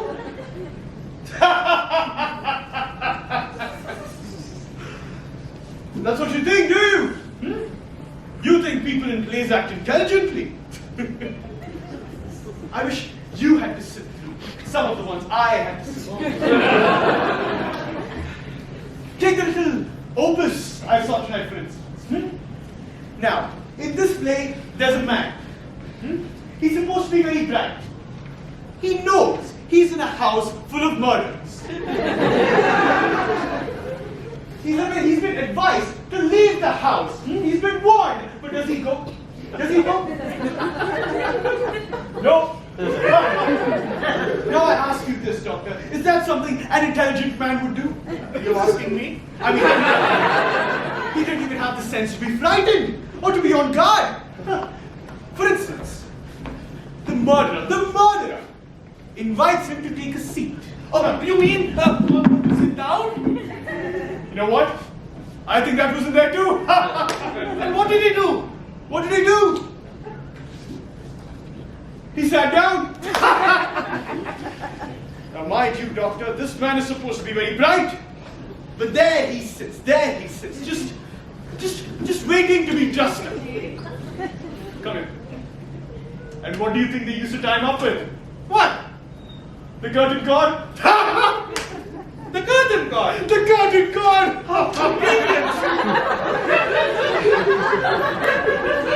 A little too convenient if you ask me. I mean, when are these playwrights ever going to use some common sense, some imagination? I mean, and curtain cord. He didn't see him get it. See him? He just sat there with his back to him. You see, this is the type of stuff us critics have to go through night after night after night. And they say, critics are the ones spoiling the theatre. Oh, no, sir, no. It's these gosh darn playwrights that are the ones spoiling the theatre. So there he sits, this big dope, this old hag, this man who's supposed to be very bright. There he sits, just waiting to be trussed up and gagged. What?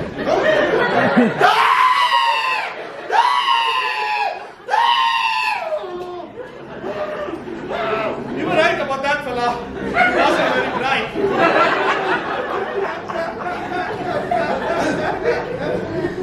Well now, Mortimer, we'll finish the story if you don't mind.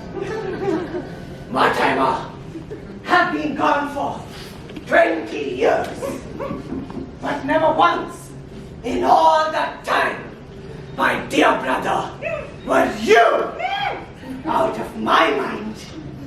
Then in Melbourne one night, I dreamed of you. When I landed in San Francisco, I felt a strange satisfaction. Once more, I was in the same country with you. Doctor, now we get to work. Oh, but Johnny, the quick play. No, Doctor. This must really be an artistic achievement. After all, we're performing before a very distinguished critic. Oh, Johnny! Doctor! lights! Turn off the lights!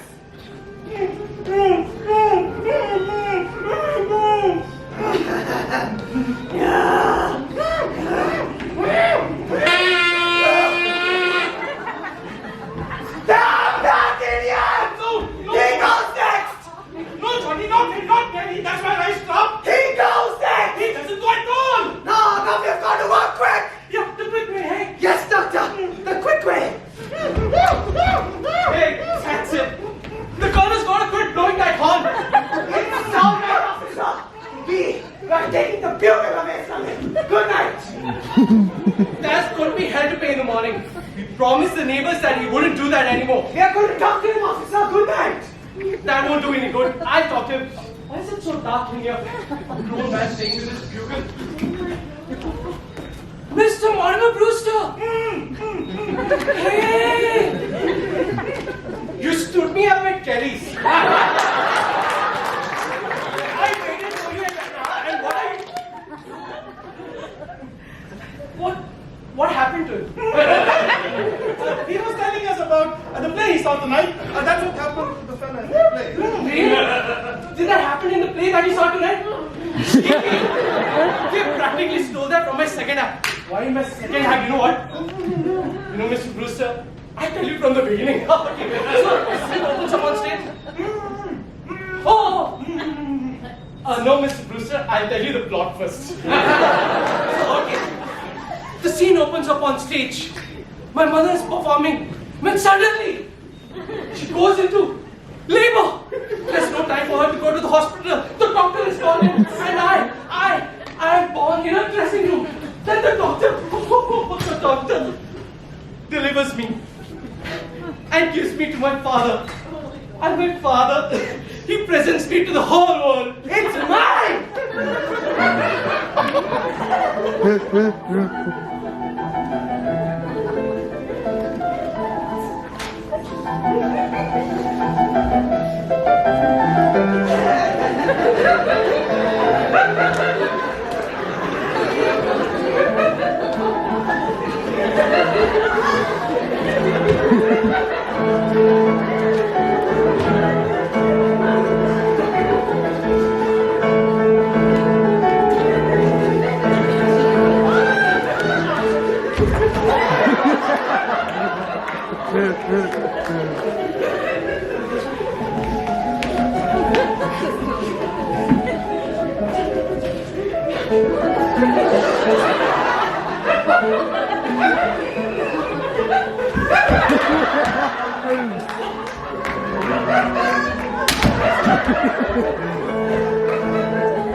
These two crooks kidnap my girlfriend and they take her to the hideout. I go after them and I beat up these two crooks. That big! And my girlfriend is tied up in the chair, just as like you are. I quickly go to release her. And suddenly, I hear a knock on the door. Open the door, she, it's me. Yeah. It's again, folks. It's cops. I quickly turn on the lights and I wait there in the dark. And I see the door and it's slowly turning. Tony, it's cops! It's cops! 5 minutes. I pull out my gun and brace myself and wait for him to enter. Sammy? Sam, what happened? What the hell is going on here? Oh, Hey Joe, you better report it back at the station. hey, Pat. Hey, this is Mortimer Brewster, the famous drama critic. I'm just telling you my story. You have to tie him up to make him listen. Joe, reported back at the station. The whole force is out there looking for you. Really? Did they send you here looking for me? I came to warn the old ladies that there is hell to pay. The girl blew the bugle again in the middle of the night. Yes, yes. Gee, Mr. Brewster, It seems that I have to get away from here right now. So why don't I run the third act really quickly? Get away from me! Mr. Brewster, I know the first 2 acts ran a bit too long, but I can't think of anything that we can leave out. You can leave it all out! Who the hell is this guy? Oh, That's my brother, Jonathan. One that ran away? yeah. He came back? Yes. He's back. All right, that's a sharp one. Trophy here. Yeah, get me back. Joe, you better tell them that we found you. Yeah, Mac. You can tell the lieutenant that we found it. You're in the Brewster house. Yeah. Should we bring him in? Oh, all right. We'll hold him back here then. The lieutenant's on his way over.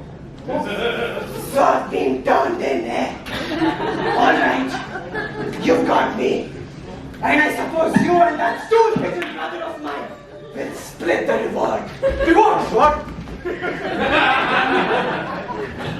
Now I'll do some turning in. You think my aunts are sweet, charming old ladies, don't you? Well, there are 13 bodies buried in their cellar. Careful what you talk about. Your aunts. Daddy! Friends of Daddy! Oh, I'll show you. I'll prove it to you. Come down to the cellar with me. Wait a minute. Wait a minute. 13 bodies buried in the cellar. Yeah, 13 bodies. Come down to the cellar with me. Hold on. Hey Joe, Yeah. why don't you go down the cellar with it? What? You want me to go down in the cellar with him? Hey, Profi, take a look at this bus. He looks like Frankenstein.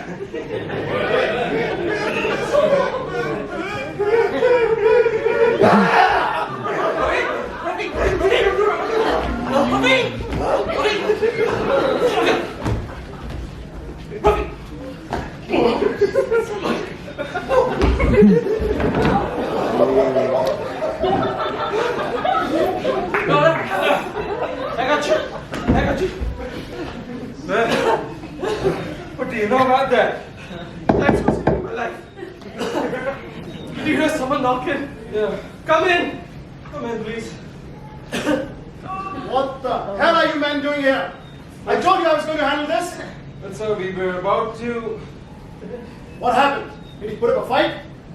No, this ain't the guy that blows the bugle. This is the brother. Tried to kill O'Hara. All I said was that he looked like Frankenstein. Turn him over.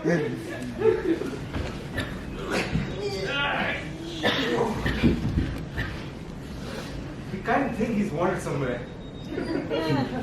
You kind of think he's wanted somewhere? If you don't read the circulars that's put up at the station, the least you can do is read the True Detective. Oh, that's a good read. In Indiana, he's a lifer. For God's sakes, that's how he's been described. He looked like Frankenstein.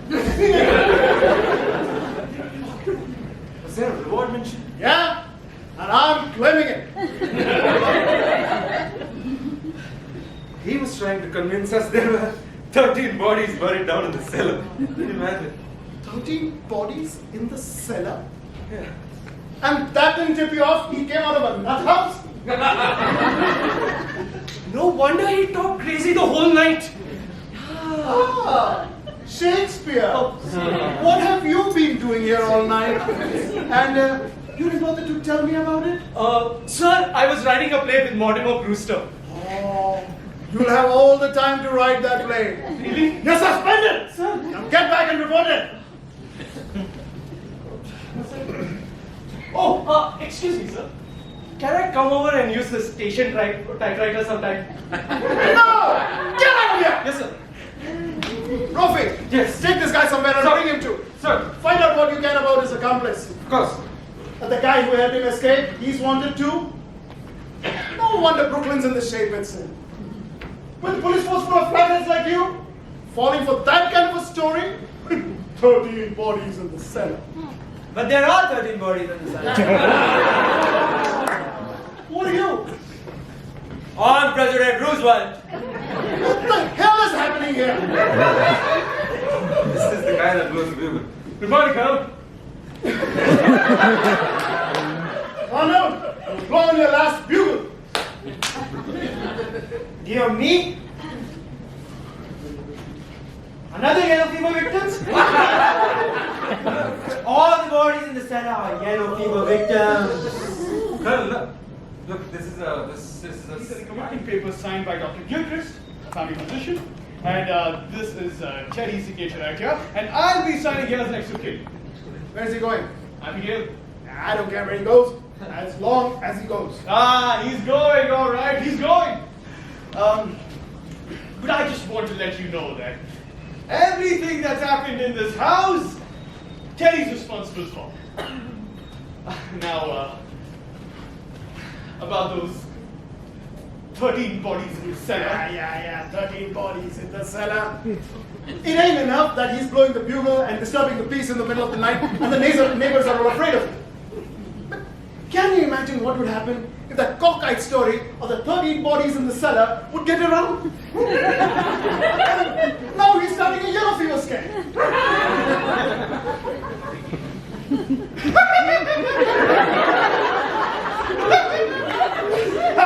13 bodies? Who would believe such a thing? You can never tell. Some people are just too dumb enough. You don't know what to believe nowadays. You know, last year, a crazy guy from Greenpoint starts a murder rumor, and I had to dig up half an acre just to prove that there are no bodies in that whole acre. Oh my God, they must be quiet. Acres? Stressful as well. Is there somebody knocking at the door? Give me a moment.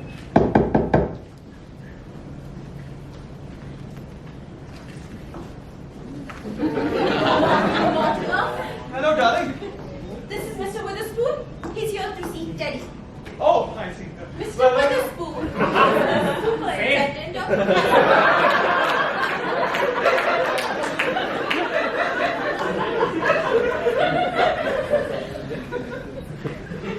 anyways, this is Captain... Lieutenant Rooney. Lieutenant Rooney. I'm happy to see you, Superintendent, because he goes with you today. Today? I didn't know that we were taking him today. Oh, well, the papers are all signed up. He goes with you today. Complete insubordination! Treating the president like this! Give me a moment. Mr. President, I have some good news for you. Your term in presidency is over. Is this March the 4th? Practically. Oh, let's see. Oh. Ah! Now I must go to my hunting trip to Africa. Well, I must get prepared immediately. Is he trying to move into the White House before I have moved out? Who then? Taft! Oh, no, that's not the next president. That's not Taft. He's Mr. Witherspoon. He's going to be your, guide to Africa. Oh, bully, that's just bully. Well, is that how they say hello in Africa? Hello to you too. Let me wait up. I get my bike and be right back. Hello Aunt Martha. Hello Aunt Abby. I'm on my way to Africa. Isn't it wonderful? Well, goodbye Aunt Martha. Goodbye Aunt Abby. Charge! Hello, darlings. We have visitors. Yes. This is Lieutenant Rooney. Oh, how do you do? While the lieutenant is here, you know, Teddy blew the bugle again last night. We are going to talk to him about that. I'm afraid it's a little bit more serious than that. And you haven't met Mr. Witherspoon. Mr. Witherspoon, the superintendent of Happydale. How are you, Mr. No!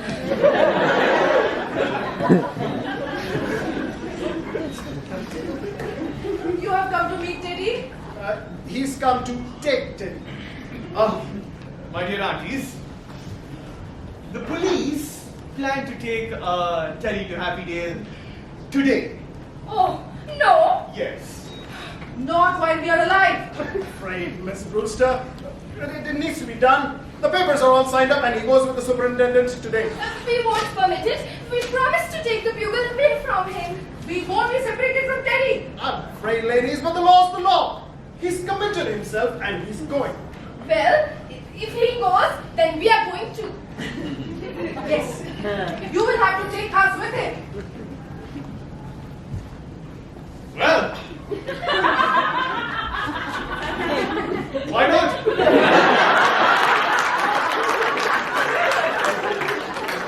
Well, it's weird of them to want to, but it's quite impossible.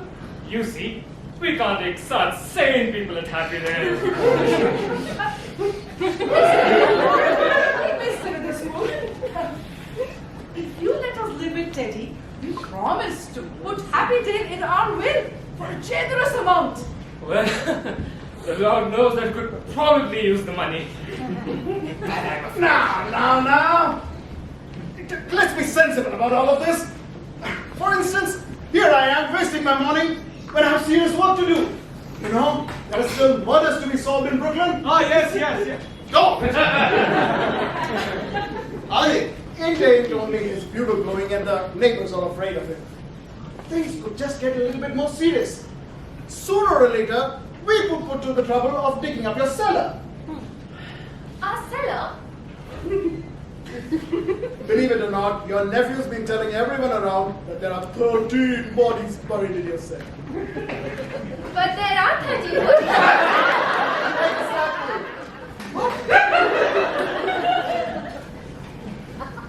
And if that's why you think Teddy should go, then we'll go too. We can prove it to you. Come to the cellar with us. There's one Mr. Spinazzo who doesn't really belong here and he will have to... I don't think the lieutenant wants to go to the cellar right now. Just now he was telling me how he had to dig up half an acre lot, and that would really be an inconvenience for him. That's right. You won't have to dig here. The graves are all marked. We put flowers on them. Flowers? Superintendent, don't you think you can find room for these ladies? Well, Please come along with us. We'll show you the graves. I'll take your word for it. I'm a very busy man. What about it, Super? well, they'll have to be committed. Yes. Teddy signed the papers. He committed himself. Can't they do that? Huh? Certainly. Oh, if we can limit Teddy just by signing papers, we will sign them. Where are they? Yes. Where are they? Sign them up. I want this all cleaned up today. 13 bodies by foot.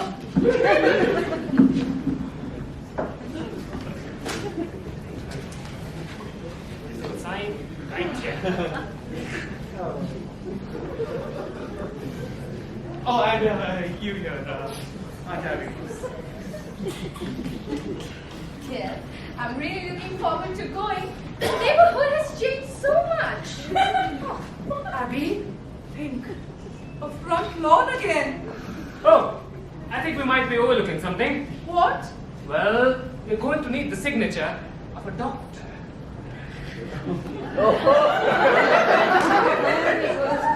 Dr. Einstein, could you please join us? We'd like you to sign some papers. Please, Oh, doctor, I insist. You know, just last night, I thought the doctor was going to operate on me. Right. Where are you leaving, Doctor? I must go now. Aren't you going to wait for Jonathan? I don't think we are going to the same place. Hey, Mac. Yeah, this is Rooney. Yeah, we've got the guy who's wanted up in Indiana. Yeah, there's a description of his accomplice right there on my desk. Yeah, can you read it out to me? Yeah, he's around 47.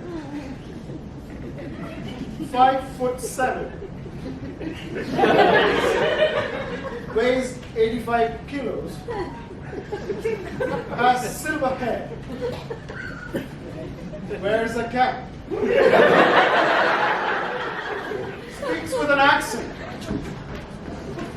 And poses as a doctor.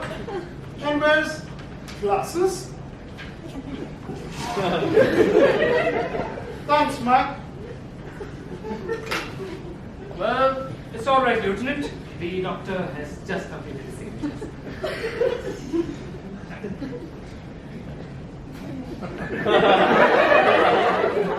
Thank you, Doctor.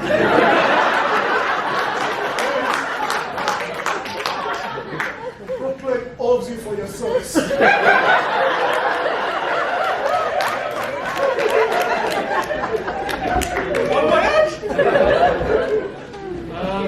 Mr. Brewster? Yes. You'll find now is next of kin.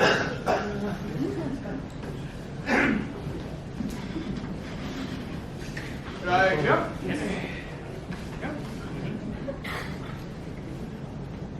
And that makes everything complete. Everything legal? Oh, yes. Well, now, aunties. Now you're safe.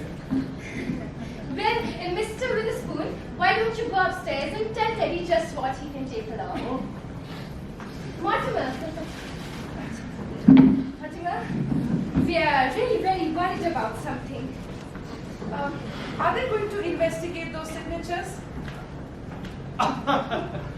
No, don't worry. They're not going to look up Dr. Einstein. It's not his signature, dear. It's yours. You see, you signed as next of kin. Well, of course. You know, we never wanted to tell you this, Mortimer. But you're a grown man now. And Elaine should know this too. You see, my dear, you are not really a Brewster. Your mother came to us as a cook and then you were born 3 months afterward. She was such a great woman. What a wonderful cook. We didn't want to let her go, so brother married her.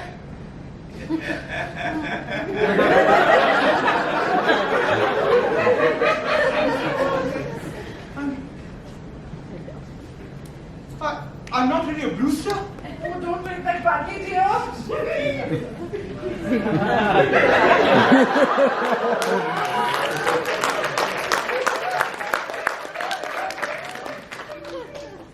I'm not really a Brewster. I'm not really a Brewster! Scorn! Yes! Elaine! Elaine, sweetheart, love of my life! What? Elaine, did you hear that? Did you hear what they said? I'm not really a Brewster. What? I'm not really a Brewster, darling!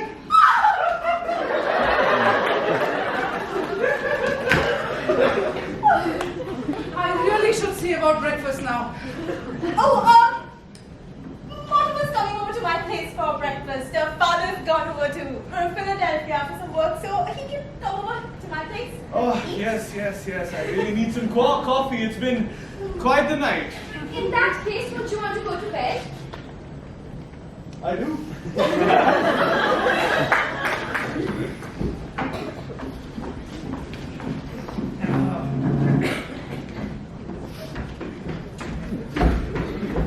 Mr. Witherspoon. Yeah, for my sword. For my stick. Oh, and this bag as well. Oh, and my topi too. I get no bags and be right back, eh? Well, we don't need the wagon. My car's out front. Are you leaving, Jonathan? Well, he's going back to Indiana. There are some people there who want to take care of him for the rest of his life. Jonathan, it's good to know that you have some place to go.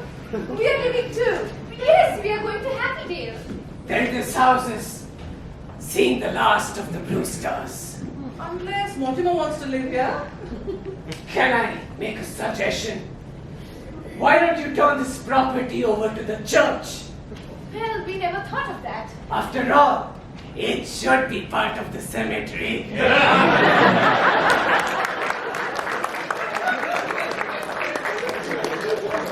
Come on, I don't have all day. Goodbye, aunts. Oh, I can't better my record now, but neither can you. The score stands even. 12 to 12.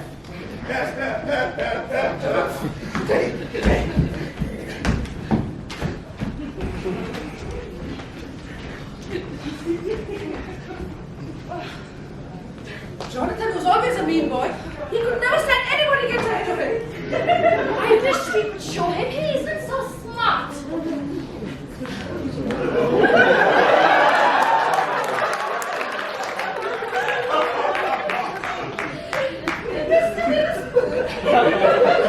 you have a family at Happydale? Well, I have no family. I suppose everybody at Happydale is your family. I'm afraid you don't quite understand. As head of the institution, I have to keep quite aloof. All alone in the world.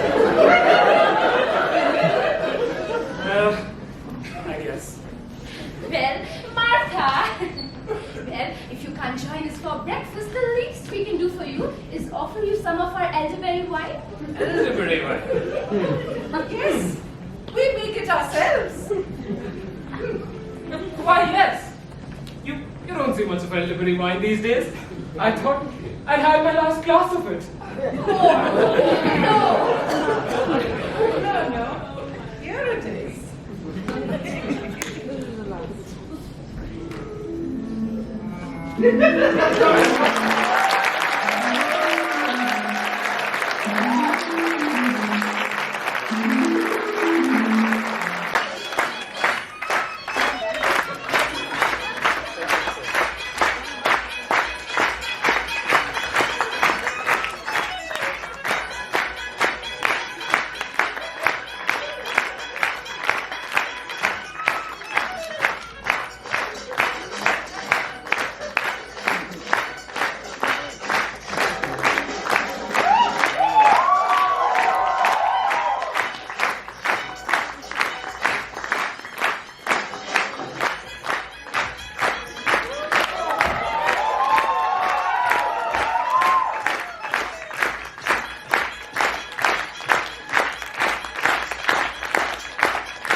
If you love the show, then please pass the word. And until then, all we like to say is, so